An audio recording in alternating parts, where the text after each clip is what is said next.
pag-iingat niya sa araw-araw. Kung hindi pa ako nagdasal nun, bumiyay ako ng terraces or view. Kasi po araw-araw po ako nagdadasal pag bumabiyay ako pag nagtitinda ako. Pero kung hindi po ako nagdasal nun, baka patay na po ako nun. Ay, huwag naman. Pero May kalooban pa si Lord. May purpose pa sa'yo. hindi siya makalimutan pag bumabiyay ako, lagi may dasal.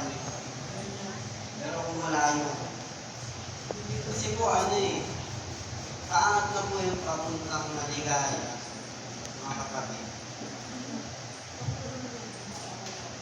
Nagano po, natanggal yung mga welding, mga kolong-kolong sa motor.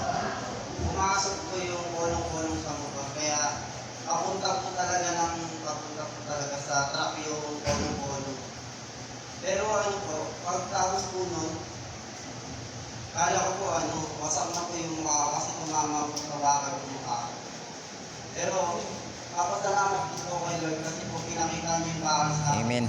Kaya nakailag po ako doon. Pero parang parang gusto ko patay ng demonyo kasi doon po talaga papunta yung yung kolong-kolong sa truck na yun.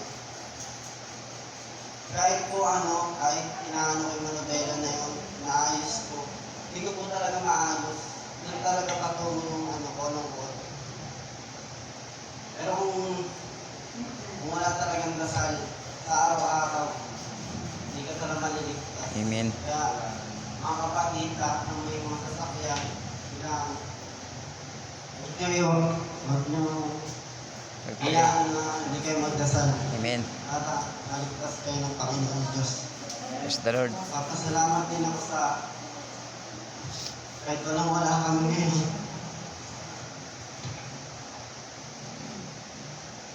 Kaya mo yan. Si Lord mag-provide. Nagbigay pa rin yung pagpapaalala ng Diyos. Amen.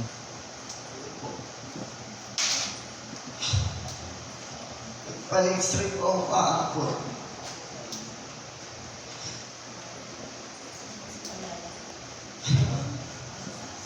Wala naman kung damage yung aking katawan.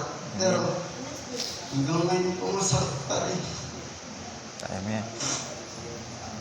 Pero ipaturo po ako ng anti-tetano.